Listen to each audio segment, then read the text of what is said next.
Boa tarde a todos, está começando mais um Café e Filosofia e como já anunciado anteriormente, hoje nós temos a presença do deputado federal, o Sr. Zeca Dirceu, que graciosamente nos prestigia com a sua presença nessa tarde aqui de segunda-feira para estarmos abordando temas que vão desde a micropolítica aqui da nossa cidade, região, e tentarmos falar também da política num processo mais nacional que, querendo ou não, afeta a vida de todos nós cidadãos. Já passando a palavra, primeiro eu agradeço enormemente a sua presença aqui, deputado, e já passando a bola, né? O que faz, na verdade, um deputado federal? Qual é a importância dele para todo o arcabouço democrático e para a sociedade como um todo? Boa tarde, Wellington. Boa tarde, a Emília. Saudar quem está nos assistindo aí pela internet. Uma alegria estar aqui, viu? Queria parabenizar a Web Rádio, parabenizar vocês pelo programa. Para mim é uma honra poder estar aqui, prestar contas, falar do meu trabalho aqui na cidade, na região e também do dia a dia lá em Brasília. As tarefas, as funções, né, e as atribuições de um deputado federal, elas são muito amplas. Elas vão desde aquelas que são obrigatórias, né, do ponto de vista institucional e legal, até daquelas que são voluntárias, né, que tem mais o sentido da representação política, né? Cabe a um deputado federal aprovar leis, propor leis, debater leis, alterar leis que já existem, né, no âmbito federal, entre elas a Constituição Federal, que é a lei mais forte, mais poderosa de qualquer nação. A nossa Constituição é de 88, né, ela já tem um certo tempo e ela vem passando por alterações, por inclusões, por exclusões, né, de artigos, de parâmetros ao longo desses quase 30 anos já de Constituição cidadã. Cabe ao deputado federal também, né, a tarefa de fiscalizar os gastos públicos, de aprovar o orçamento, acompanhar a execução orçamentária. Por exemplo, nesse ano eu sou um dos membros, né, da Comissão de Orçamento do Congresso Nacional,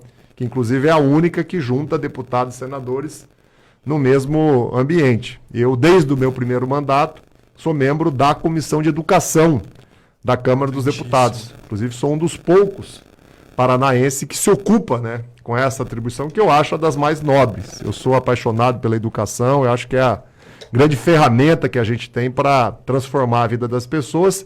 Toda lei que um deputado propõe, né, ela obrigatoriamente, antes de ir a plenário, salvo algumas exceções, ela tem que passar pela Comissão de Educação quando ela muda marcos legais, né, federais, legislativos, né, de leis, né, no âmbito da educação, né. O deputado, ele também tem o papel de acompanhar a realidade da vida das pessoas, no caso meu do Paraná, de Cruzeiro do Oeste, da nossa região, né? Conhecer a realidade é uma tarefa que não é obrigatória, não está lá na lei, mas que eu acho que cabe, né, como um papel importante do deputado. E dar voz às pessoas, né? O cargo de deputado, ele é um cargo de representação das pessoas, de representação política. Eu não estou lá em meu nome, né? Eu não entendo o meu mandato, como alguns deputados infelizmente entendem, como um mandato do Zeca Dirceu, né? O mandato é de Cruzeiro do Oeste, por exemplo, né? O mandato é do Paraná, né, que é o estado que eu represento, é dessa região do Noroeste,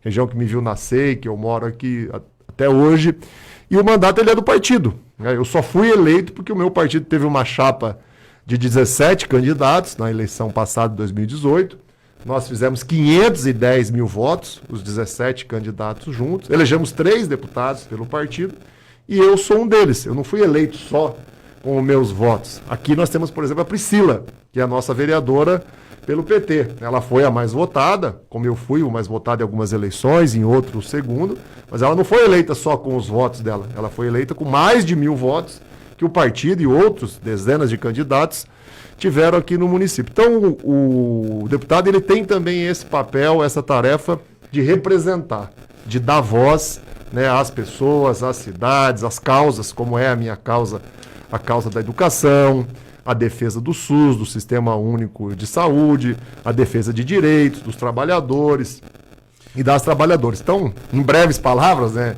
como eu falei, as tarefas são amplas, né, o papel de um deputado é complexo, ele é de uma dimensão bastante grande, mas eu resumiria nesses aspectos. Deputado, entrando já na política mesmo e tudo mais, a gente tem uma medida provisória lá que o presidente Jair Bolsonaro mandou que mexe muito nas leis trabalhistas e criam vários subempregos, retiradas de direitos e tal, pessoas ganhando R$400 e tudo mais.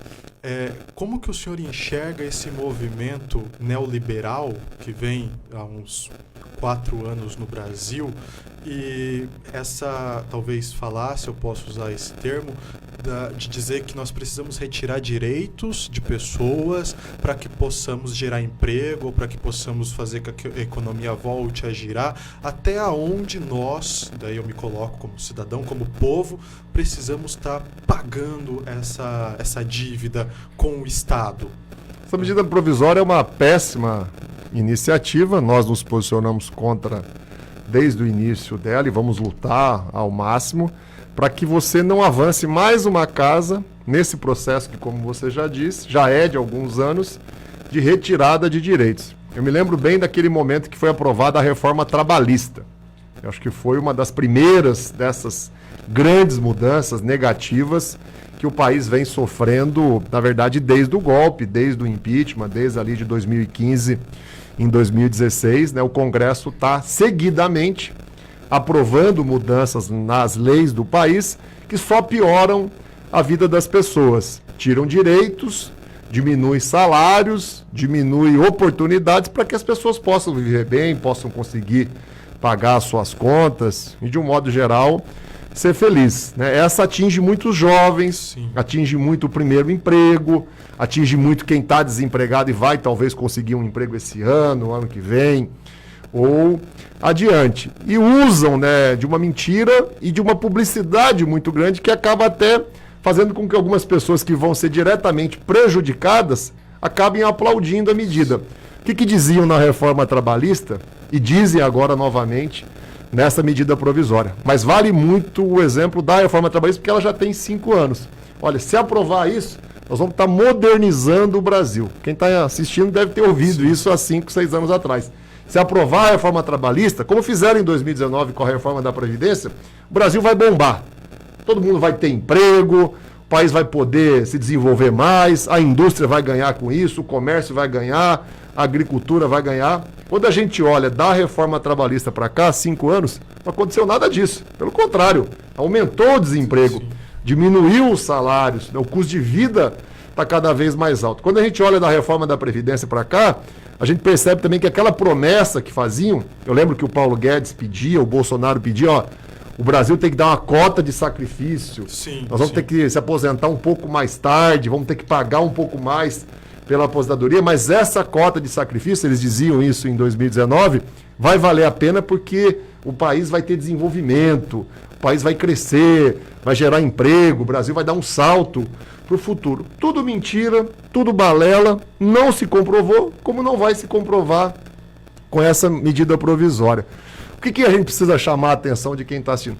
Quem são esses deputados e deputadas que estão aprovando essas medidas tão prejudicial à vida das pessoas, ao emprego, à capacidade de renda da população? E por que eles aprovam essas medidas? Eu tento dar publicidade a isso a cada votação, né? Minha equipe produz lá, está aqui como votou os deputados federais do Paraná. Então, quem quiser acompanhar, se seguir o meu Facebook, o meu Instagram, o meu site, zecadirceu.com.br, em toda votação importante para a saúde, para a educação, em toda votação importante para a questão do emprego, do salário, dos direitos, né, da aposentadoria, dos direitos trabalhistas, a gente faz lá um mosaico e, infelizmente, aqui no Paraná, a enorme maioria tem votado a favor dessas medidas tão prejudiciais. Por que votam? Alguns é por convicção, que querem realmente, né, fazer com que as pessoas trabalhem cada vez mais, ganhem cada vez menos e se aposentem cada vez mais tarde.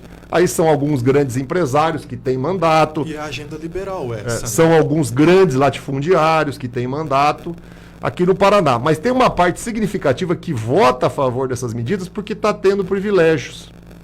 porque está recebendo cargos, porque está recebendo dinheiro, liberação de recursos, e por trás disso tem a corrupção, tem o toma lá da cá. Então o Bolsonaro, que se elegeu condenando isso, falando que ia acabar com a mamata, o Bolsonaro que se elegeu falando que ia acabar com o toma lá da cá, o Bolsonaro que se elegeu falando que o Centrão era a pior coisa do mundo e que ele jamais ia ceder, né, às pressões, aos encantos. Hoje ele faz totalmente o oposto do que ele prometeu em 2018. O Centrão, na verdade, hoje é dono do governo. O ministro da Casa Civil é do PP, o presidente da Câmara é do PP. E quando você olha os ministérios, a grande maioria deles, as estatais, públicas, né, as secretarias, os órgãos importantes do governo federal, 70% deles está ocupado, né, pelo Centrão, por esses políticos antigos, que já ocuparam inclusive outros governos na década de 80, na década de 90, nos anos 2000, e o que não está ocupado pelo Centrão, está ocupado pelo pessoal das Forças Armadas, do Exército. Estão lá os generais ganhando 60, 100 mil reais por mês. Tem general ganhando 100 mil reais por mês, algo que até alguns meses atrás era ilegal, era impensável e jamais tinha acontecido, porque tinha um limite, né, de teto, que já é muito alto, de 33 mil reais, que o Bolsonaro revogou, permitindo os generais acoplarem, né, o seu salário do Exército, que ele não está lá trabalhando, com o salário do Ministério ou de uma estatal, como é o caso da Petrobras, da Itaipu, que tem um general hoje nomeado e exercendo o cargo de presidente. Falando ainda nessa pegada aí, deputado, a gente tem visto uma mobilização, né, talvez popular, ou no entanto, que versa sobre a ruptura institucional. Isso na mídia, a gente liga a televisão, a gente entra nas mídias sociais, a gente vê o tempo todo esse ataque entre judiciário, legislativo, executivo, e a gente fica meio apreensivo aí com uma ruptura. A gente tem aí ministro do Supremo Tribunal Federal sendo ameaçado, tendo que agir, tudo mais. O senhor que está lá dentro, faz parte do legislativo, foi eleito para representar uma parcela da população. Como que você analisa esse sistema posto, e você acha que há essa possibilidade de uma ruptura institucional? Alguns falam até em golpe, né? A Folha de São Paulo, o Estadão, né? O Estadão, que é um jornal de direita, né? Põe isso em pauta cada vez mais, né? E a gente viu o ministro Luiz Roberto Barroso dando uma entrevista semana passada dizendo que ele não acreditava nisso, mas de tanto que está se falando, de tanto que se pergunta para ele, ele também começa a ficar apreensivo. Será que a nossa democracia lá conquistada em 88, ela passa por algum perigo, ou é só fumaça para se desviar o enfoque, ataques e coisas do tipo? Acho que não é só a minha opinião que vale, viu, Wellington? Eu acho que as pessoas já começam a perceber isso já aparece nas pesquisas, e os fatos, as atitudes, né, principalmente do Bolsonaro, de alguns aliados, sinalizam isso.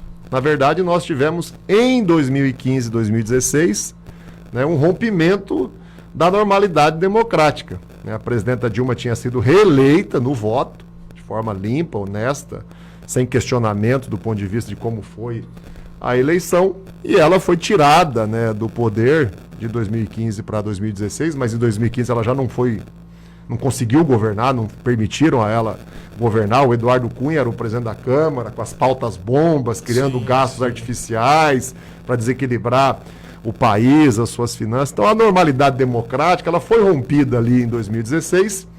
Na época, as pessoas não tinham muito clareza de quais seriam as consequências.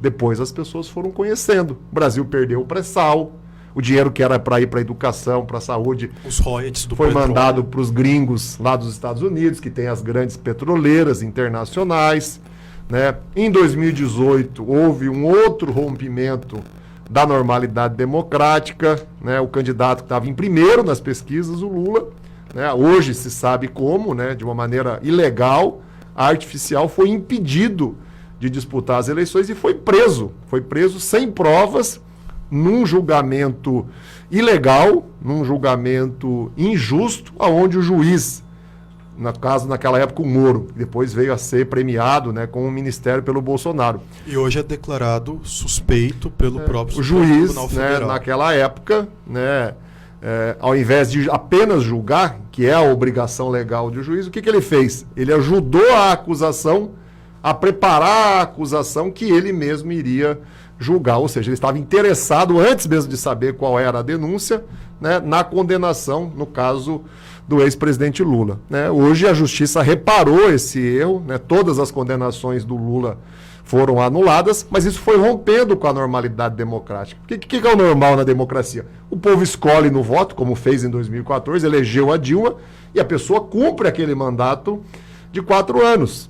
Né? Os candidatos estão preparados para disputar a eleição, né? Todos aqueles que querem disputar, disputam esse histórico. Ele dorme e acorda com essa vontade, esse desejo, né, do autoritarismo, de que uma pessoa só manda, faz e acontece, não importa a Constituição, não importa as leis, não importa o Supremo, não importa o Congresso Nacional. Para nossa sorte, até hoje ele não demonstrou força, né? Ele não tem condições de impor um golpe, ele não tem condições de fazer o que é o sonho dele, que é trazer o Brasil novamente a uma ditadura militar, em que as pessoas não têm liberdade, as pessoas não têm direito de opinião, e não é no voto que as coisas se decidem, é sim na cabeça de um tirano, de um insano, de um ditador. Então ele tem esse desejo, mas respondendo a sua pergunta, até hoje ele não reuniu forças, ele não reuniu condições para isso, pelo contrário, ele veio perdendo força, ele ainda tem uma força considerável, vai organizar um ato no dia 7 de setembro que é inconstitucional,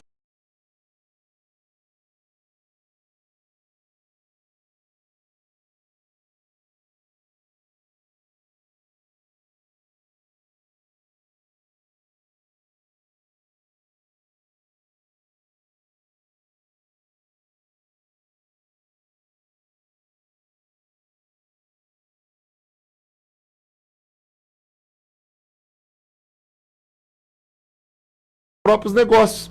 Nenhum ruralista, nenhum grande empresário, nenhum banqueiro quer que o desejo do Bolsonaro se concretize. Não é por afinidade política, é porque para os negócios do país, para o funcionamento da economia, já está tendo um prejuízo muito grande.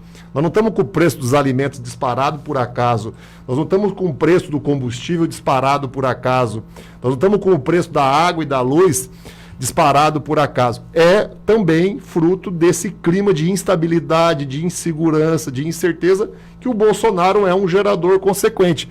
Não morreu 600 mil pessoas no Brasil de Covid, muito acima da média de qualquer outro país, por acaso. É diante desse clima de incerteza, de insegurança, de instabilidade, de conflito, que essas coisas tão negativas, tão duras, tão tristes, nós perdemos muita gente conhecida aqui em Cruzeiro, aconteceu nos últimos meses e nos últimos anos. Só ressaltando aqui, o deputado disse que o Brasil teve uma perda, né, óbitos maiores que a média. Segundo a USP, o Brasil, na média, deveria ter entre 50 e 100 mil óbitos.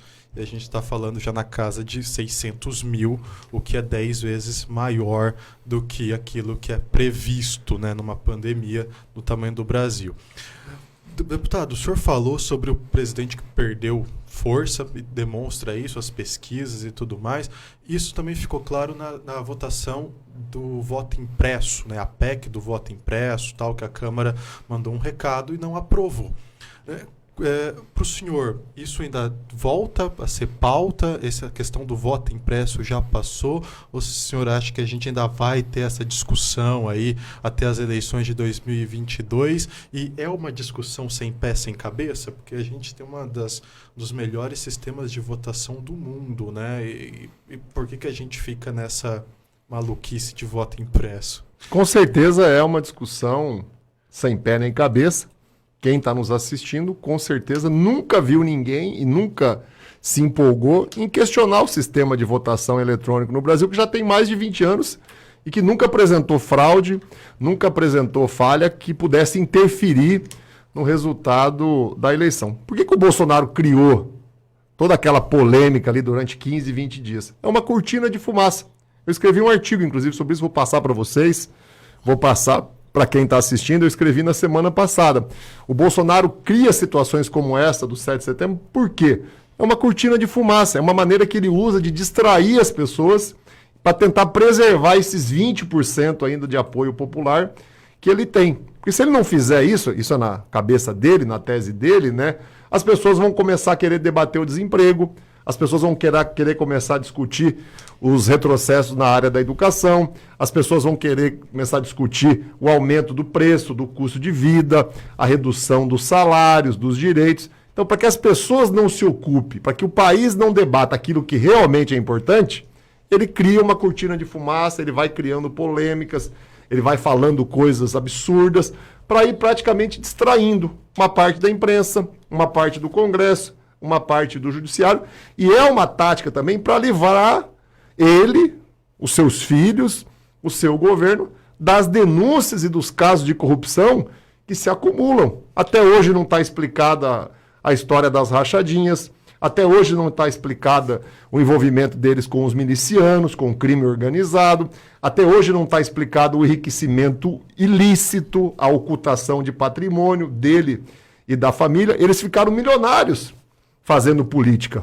Política não permite ninguém ficar milionário. Por mais que o salário seja alto, um salário de 30 mil reais, não te dá condições de comprar uma casa de 6 milhões de reais, como o Flávio Bolsonaro, depois de 2 anos como senador e 4 de deputado estadual, conseguiu comprar lá em Brasília. Então, todas as polêmicas, como foi a do voto impresso, como vai ser agora esse movimento do 7 de setembro, tem também esse objetivo, tentar ir livrando a sua família e se livrando dos casos de corrupção. O principal foi toda essa organização criminosa que se montou na aquisição de vacinas, né? A gente via o Brasil adiar a compra de vacinas, e alguns achavam que era um negacionismo. Uma questão ideológica. Alguns achavam que era uma questão de incapacidade de compreender a realidade, de compreender a ciência. Depois ficou provado que não era isso, era corrupção mesmo. Estavam adiando as compras de vacina, estavam deixando de negociar diretamente com os laboratórios, fazendo a negociação com terceiros, com empresas fantasma, para ganhar dinheiro às custas da dor, do sofrimento e da morte de 100 mil pessoas a cada mês, como aconteceu ali, né, no início desse ano de 2021. Então, o voto impresso, o barulho todo agora do 7 de setembro, só tem esse objetivo: criar uma cortina de fumaça para distrair as pessoas e para tentar salvar a pele do presidente, dos seus filhos, e dar uma espécie de sobrevida ao governo numa esperança de uma vitória na disputa eleitoral do ano que vem, que eu acho que está cada vez mais distante para o Bolsonaro. No Congresso, isso já é página virada, o voto impresso? Já é. O Senado já disse que não vai apreciar o tema, não vai retomar ele, e a Câmara já derrotou, né? O Bolsonaro faltou 90 votos, 80 votos, para ele atingir o objetivo de aprovar na Câmara, e depois precisaria ser aprovada no Senado. O Senado já tinha alertado que não aprovaria, e o próprio TSE já tinha alertado que não implantaria, mesmo que o Congresso aprovasse. Lá no passado, nos anos 2000, o Congresso já aprovou uma lei parecida e o TSE não implantou, porque ela é inconstitucional. Todo órgão público, uma prefeitura, um governo, o próprio TSE, tem que seguir o que está escrito lá na Constituição. Tem alguns princípios da administração pública. Um dos princípios é o da economicidade. Você só pode fazer aquilo que economicamente é razoável. Você não pode criar uma despesa de 2, 3, 5, 10 bilhões por uma coisa que já existe. O voto já é auditável hoje. Sim. Né? A urna eletrônica, quem já fez fiscalização aqui nos colégios de Cruzeiro do Oeste sabe, ela imprime a zerésima, que ela mostra que a urna está zerada. Quando termina a votação, né, ela imprime a totalização dos votos. Então não tem como alguém entrar depois pela internet, porque a urna não está ligada na internet, e alterar o resultado da urna, porque você vai ter lá um impresso que mostra que a votação era X, ela não pode aparecer X mais 10, X mais 20 para algum candidato. Então o voto já é impresso, ele já é auditável, então você criar uma despesa nova iria contra o princípio que está lá na Constituição, que você não pode gastar dinheiro à toa. Resumindo, né, o princípio que está na Constituição, é um nome difícil, às vezes eu até erro, né? Economicidade, eu acho que é esse o termo, né? Ele diz isso, você não pode gastar dinheiro à toa. Então o TSE já tinha alertado, como ele já fez no passado, que se aprovasse a lei, eles não iam alterar porque a lei seria inconstitucional, o Supremo iria inclusive reconhecer isso. Então foi tudo cortina de fumaça, para ninguém falar do desemprego, para ninguém falar que tem 19 milhões de pessoas passando fome, e para não aparecer essas contradições, né? Esses erros, esses absurdos que o governo comete dia a dia. E nisso o Bolsonaro é bom. Ele consegue distrair, ele consegue, né, confundir. Tanto é que mesmo num governo péssimo, horrível, que tem 15 milhões de desempregados e que o país só afunda, ele ainda tem 20% de apoio popular. O deputado, o senhor falou do princípio da economicidade, quem faz direito estuda, né?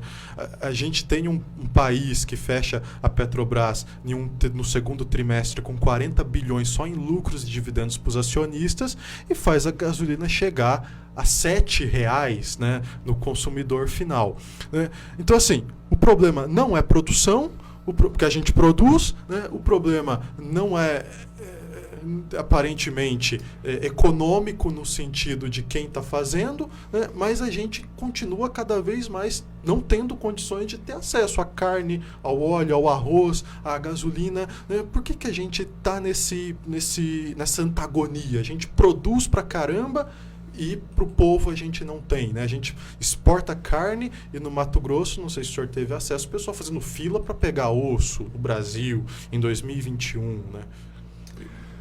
Nós temos, em relação a esse aumento do custo de alimentos, um problema, sim, que é de produção.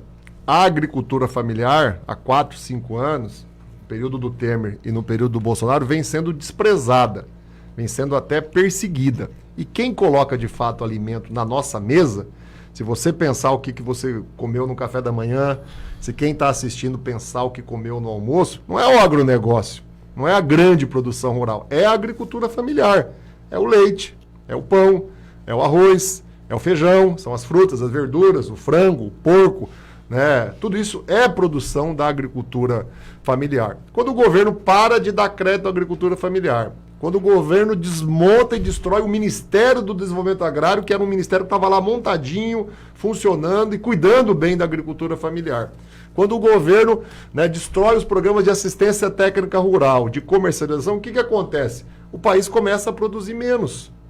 A agricultura familiar não está produzindo no momento em que o país cresce populacionalmente. O Brasil tem crescido populacionalmente, né? O Brasil teve um pico de consumo no ano passado em razão do auxílio emergencial que nós aprovamos, a iniciativa da Câmara, e obrigamos o governo a pagar. E aí começa a faltar alimento. Quando você tem um produto que está faltando, naturalmente o preço dele vai subindo, né? Que o agronegócio poderia dar uma contribuição, e aí você cita a soja e o boi, que talvez sejam 2 bons exemplos, poderia dar. Agora, a culpa não é do agronegócio, a culpa é do governo.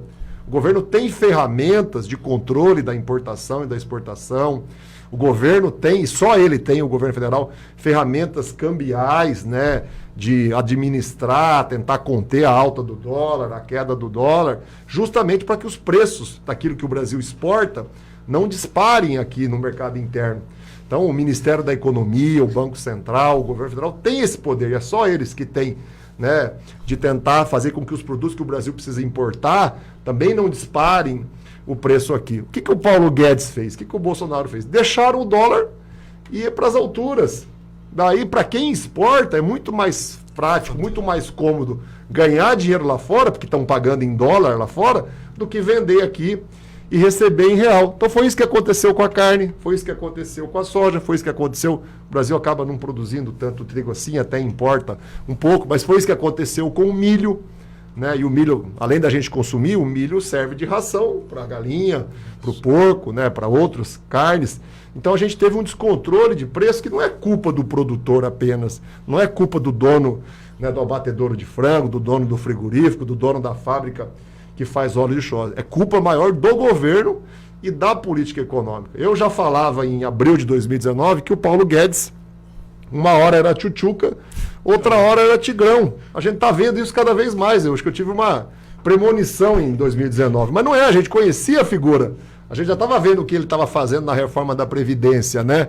Sangrando o bolso do agricultor, sangrando o bolso do trabalhador, da trabalhadora que ganha R$1.000, R$2.000 e poupando as Forças Armadas, poupando os generais, né? Não estavam atacando, né, os fraudadores, os sonegadores, né, dos impostos do país, que aí sim o país podia arrecadar um dinheiro muito grande, não estava indo lá questionar, fazer auditoria da dívida ativa brasileira. A dívida pública brasileira é muito alta, por mais que o Lula tenha pago a dívida externa, né, a dívida interna ela ainda existe, ela não é do governo do Lula, não é do governo do Fernando Henrique, ela é uma dívida lá da época dos militares, quando construíram as grandes rodovias, os portos, os aeroportos, as hidrelétricas, o país se endividou muito.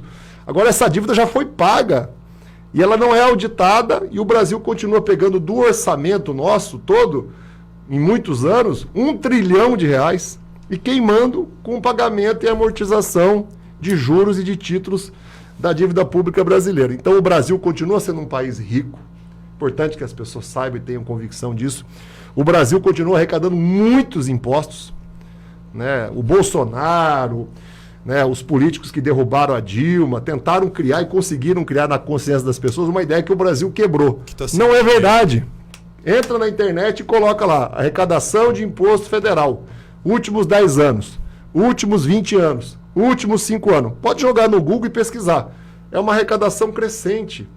O Brasil arrecada muito imposto, está batendo recorde de arrecadação nesse ano.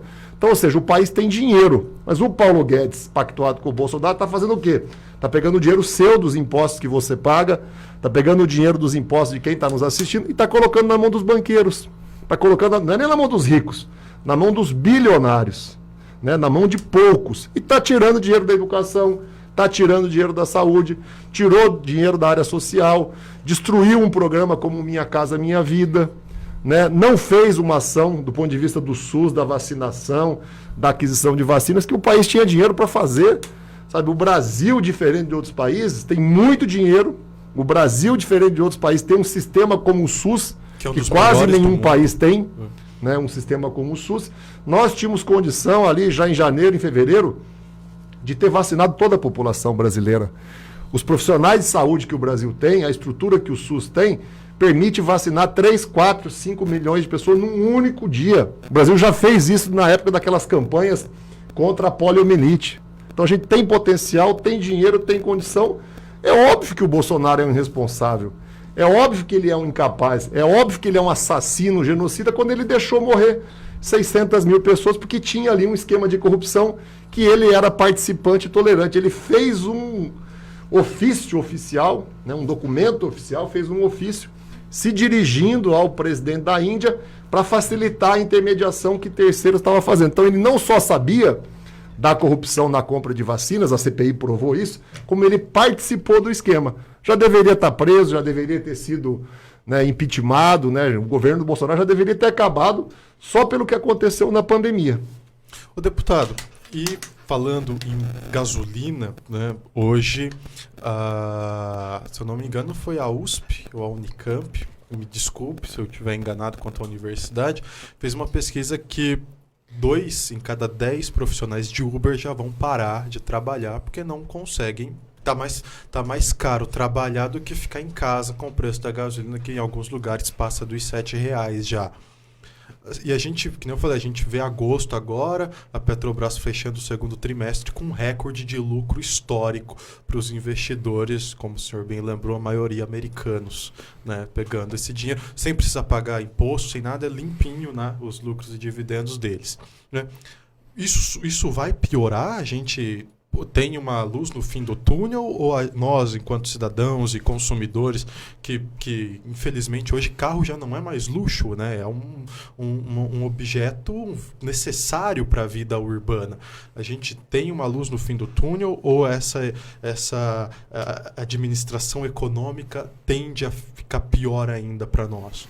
Importante, viu, Wellington, você abordar isso, até para quem está assistindo compreender, né, que há um número muito grande de serviços, de despesas, de produtos que são administrados pelo governo federal ou em parceria com os governos do estado. A água, a luz, né, a energia elétrica, o combustível, o gás de cozinha, são todos preços que têm a interferência do poder público. E o que a gente está vendo é isso. A população está pagando tarifas cada vez maiores, mas não é por uma necessidade, não é porque realmente aumentou o custo daquele produto, é para dar mais lucro para uma meia dúzia de acionistas que às vezes nem são brasileiros e que detêm as ações de algumas empresas públicas que, na verdade, são também empresas que estão com as suas ações na Bolsa de Valores. Se a gente olhar o caso da Sanepar, aqui em Cruzeiro, que é um caso que está sendo muito debatido, eu não consigo entender por que a Sanepar não foi mandada embora ainda aqui em Cruzeiro,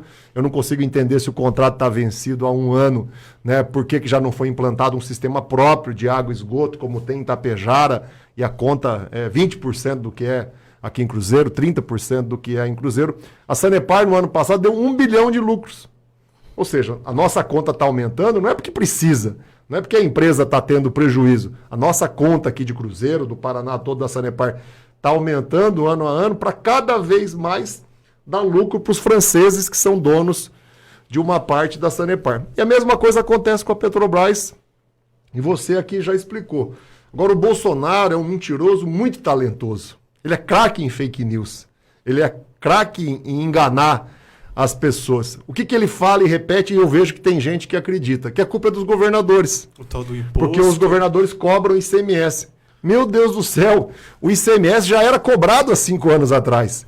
O ICMS já era cobrado há 10 anos atrás. Não mudou o valor do ICMS. É claro que o ICMS é um imposto muito alto, mas ele está em todos os produtos. Ele está aqui nessa água, ele está aqui nesse celular, ele está aqui nesse computador, né? Ele está na tarifa de energia, ele está na tarifa de água. Os governadores não podem abrir mão do ICMS porque quebra o Estado. É um valor muito alto de recursos que cada Estado arrecada através do ICMS. É o imposto mais importante do Estado. Se os governadores abrirem mão disso, eles não pagam os professores, eles não mantêm os hospitais funcionando, eles não mantêm a polícia militar funcionando, eles não mantêm a polícia civil funcionando, o Estado quebra.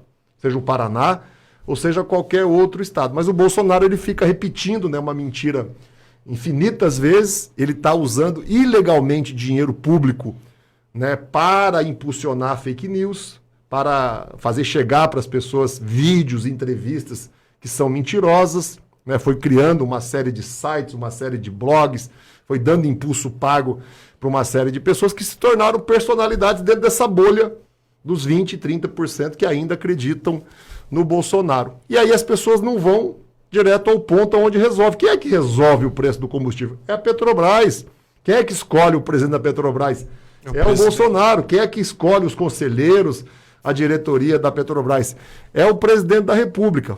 Ontem e hoje está circulando um vídeo, inclusive, do Eduardo Bolsonaro, né, na época da Dilma, quando a gasolina era R$ 2,50, ele foi aos Estados Unidos mostrar que a culpa era da Dilma, porque lá nos Estados Unidos a gasolina estava mais barata do que aqui no Brasil, né? Hoje a gasolina está talvez 3 vezes mais do que é lá nos Estados Unidos, e aí a culpa não é do Bolsonaro. É claro que a culpa é do Bolsonaro, é claro que não tem nada a ver esse aumento que houve nos últimos anos com o valor do ICMS, porque o valor do ICMS sempre existiu, né? A taxa de impostos sempre existiu, como eu falei, há 5, 10, 15 anos atrás. O que mudou? Foi o presidente que mudou, foi o diretor da Petrobras que mudou, que cada vez mais está suscetível a agradar quem tem ações da Petrobras, né? E principalmente os gringos, as petroleiras americanas, que hoje compram o nosso óleo bruto aqui do pré-sal. Olha o que o Temer e o Bolsonaro fizeram, né? Hoje os americanos pegam o nosso óleo bruto do pré-sal,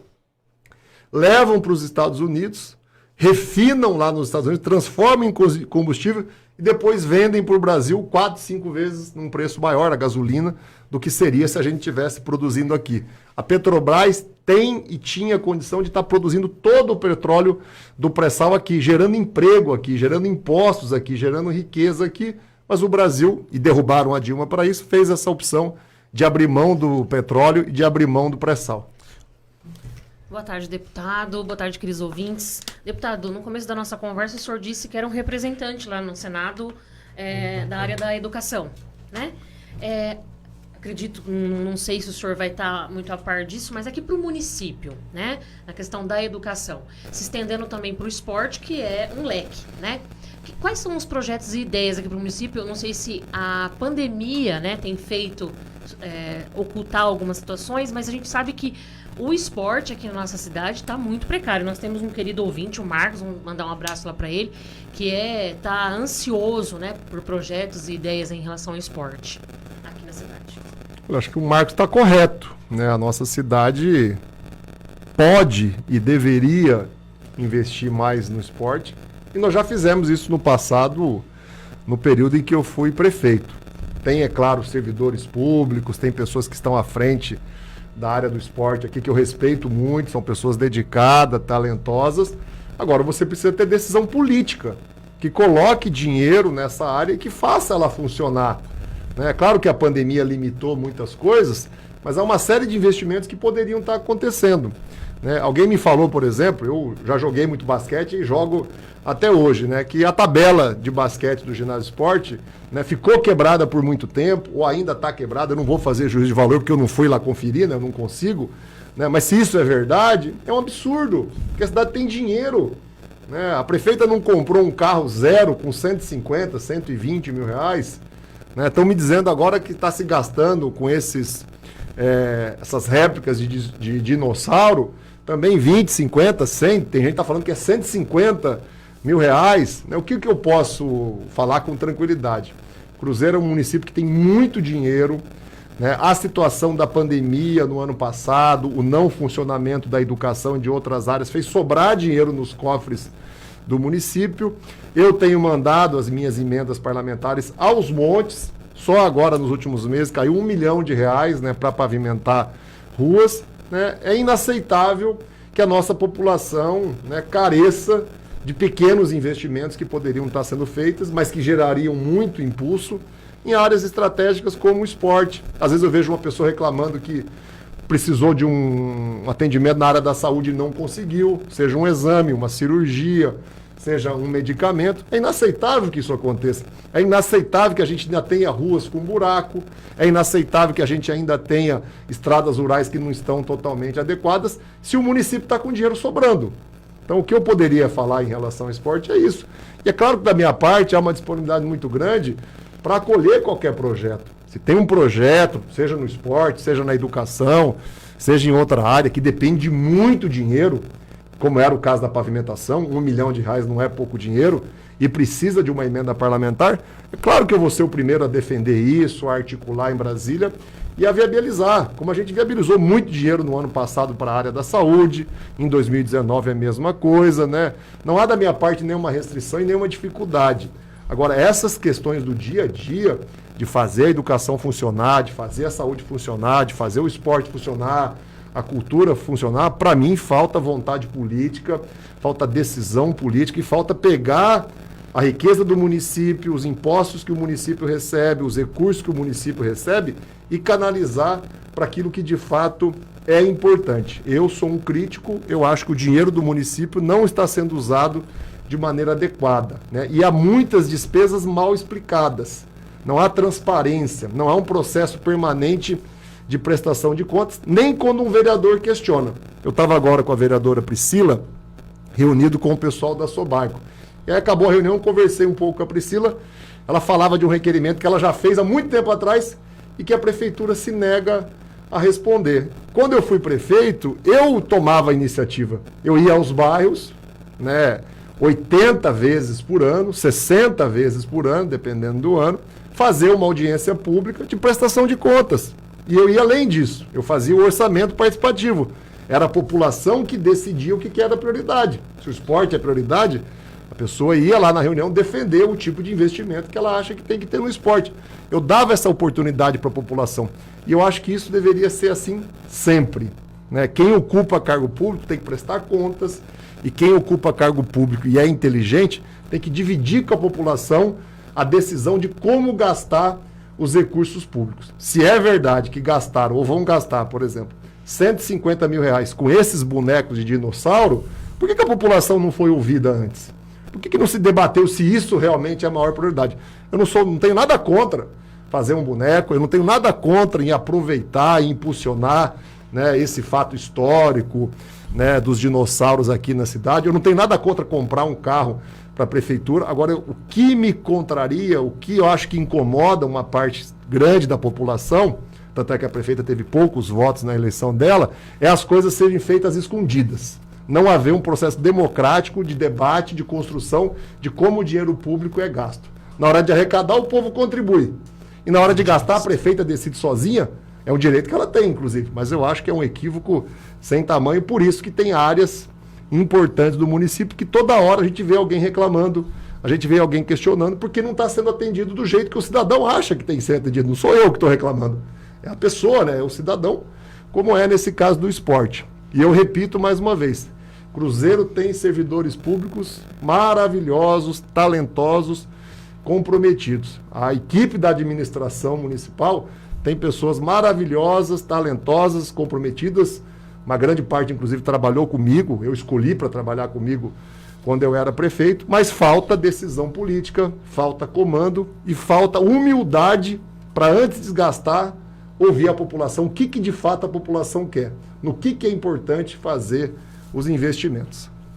Isso aí, infelizmente, né, a gente já está acabando o tempo, né, para quem está nos ouvindo, para quem está nos assistindo ou para quem irá nos assistir depois, né, sendo de Cruzeiro, do Paraná ou de qualquer lugar do Brasil que seja, se quiser entrar em contato, saber um pouco mais do deputado, aonde que a gente pode ir, deputado? Pega esse tempo para passar um pouco das suas redes sociais, sua agenda, coisas do tipo.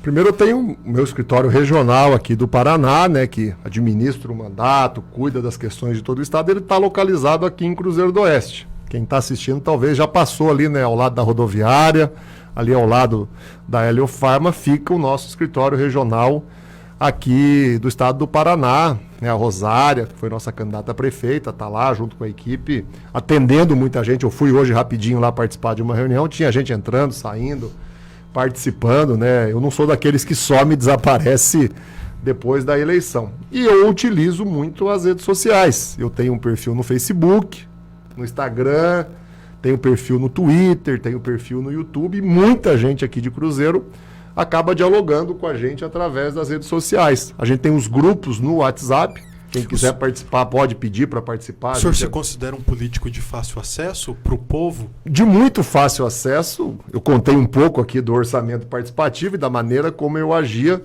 quando eu era prefeito. Eu não saía da prefeitura às 7 horas da noite, 8 horas da noite e ia para minha casa.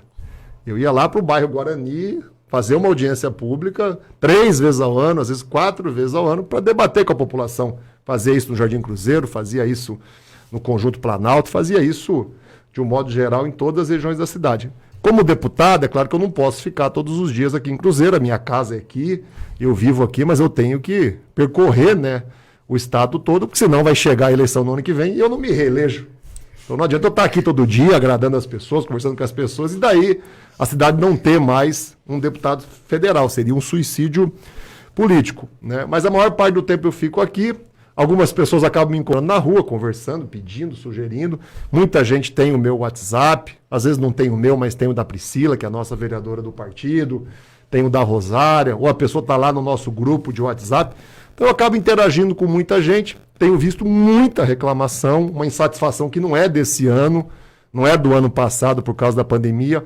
Há uma insatisfação muito grande há muitos anos aqui em Cruzeiro por parte da população, e o resultado da eleição mostrou isso, né? De 12 mil votos válidos, apenas 4 mil e pouco votaram, né, e reelegeram, né, a prefeita na eleição passada. Então, assim, se alguém quer conversar, está à disposição as redes sociais, eu recebo muita mensagem, críticas, elogios, questionamento, a gente procura responder a todo mundo, né? Tem o nosso escritório aqui que está disponível, e eu vira e mexe, estou aí pelas ruas. Agora eu estou até dando uma circulada hoje para ver as obras de pavimentação. Tem ruas que já estão ficando prontas, tem ruas que ainda estão em execução.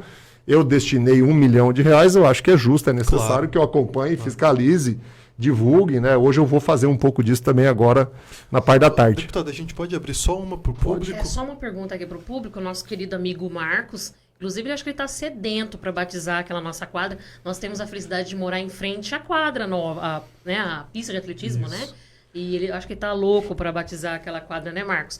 O Marcos mandou uma pergunta, o deputado, a gente só tem mais 2 minutinhos, então é bate e volta mesmo. Vou tentar ser rápido. Deputado Zeca, o presidente Lula se elegeu com uma votação expressiva em 2 eleições. E o povo brasileiro estava esperando que o PT fosse o partido que viria para acabar com a corrupção e trabalhar com transparência em sua gestão, como era o lema de campanha.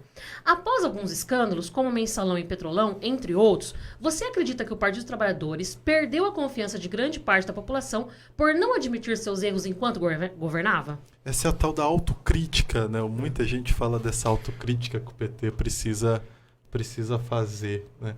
assim, seria bem cumprido esse É um tempo. questionamento que exigiria de mim mais tempo. Mas eu vou assim fazer uma ponderação assim rápida que eu acho que é fácil para todo mundo entender. Qualquer ser humano, eu, você, o Lula, a prefeita Helena, o ex-prefeito Valtinho, é passível de erros.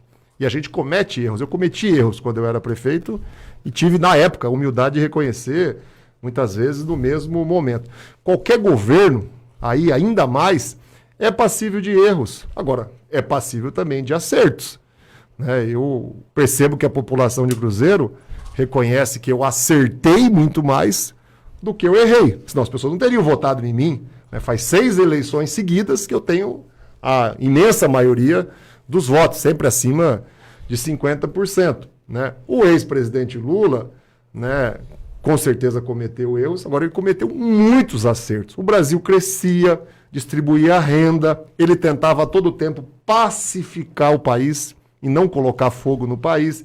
Ele era um cara do diálogo, ele é um cara que olhava por quem mais precisava, mas também olhava pelo empresário, olhava pelo agricultor. E ele saiu aprovado por quase 90% da população. E ele estava tão bem que ele lançou candidato e elegeu a Dilma, que era uma pessoa que ninguém conhecia. A Dilma jamais teria sido eleita se o Lula não tivesse feito um governo reconhecido, não por mim, pela população, como um governo extraordinário, como um governo importante. O Barack Obama, que era o presidente dos Estados Unidos, está lá o vídeo para todo mundo ver, falava que o Lula era o cara, que ele era uma personalidade do mundo, não era só positiva aqui no Brasil. Então eu acho que é isso que vale. É isso que vale.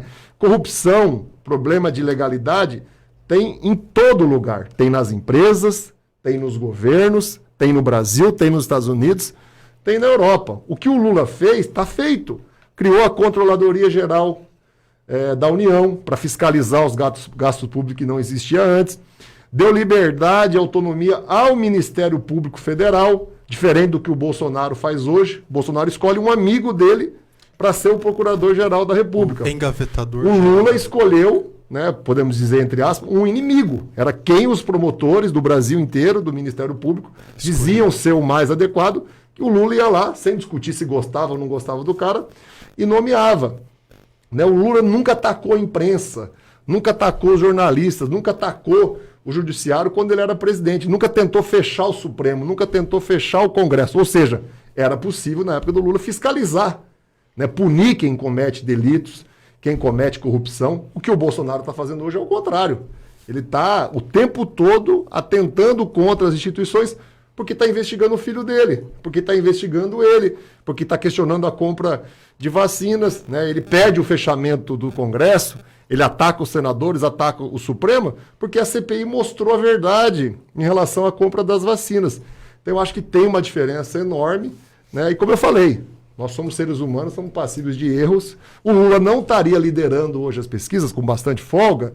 O Lula não estaria em primeiro em 2018 e ia ganhar a eleição se pudesse ter sido candidato, por acaso. É porque o povo tem memória. Não é todo mundo que tem, mas a maioria das pessoas tem memória, tem capacidade de discernimento. Isso não vai ficar provado com a minha fala aqui. Isso vai ficar provado no ano que vem, na hora que fechar as urnas e sair o resultado da eleição. Deputado, muito obrigado pela presença, muito obrigado mesmo. A conversa quando é boa, ela passa rápido. Então passou rápido mesmo. Passou até do tempo, né? Se o senhor quiser dizer as suas últimas palavras para a gente estar encerrando. Só agradecer, Wellington, você, a Emília, parabenizar vocês pelo programa. É Café e Prosa? Café e Filosofia. Café e Filosofia, né? Obrigado pela oportunidade, parabéns à Web Rádio, todos os demais que estão se somando aí a vocês, que vocês tenham cada vez mais audiência, mais sucesso. E obrigado quem teve paciência aí de nos acompanhar, de nos ouvir. Depois eu vou entrar lá, vou ver os compartilhamentos, vou ver os comentários, as curtidas, tentar interagir um pouco também com vocês pela internet. Aqui eu já deixo o convite aberto para uma próxima, quando for possível, dentro da sua agenda, dentro de tudo, a gente pegar um outro tema, conseguir também estar falando, levando conhecimento para a população, porque eu acho muito interessante esse contato do ente político com o povo, porque afinal de contas há essa necessidade na democracia, né?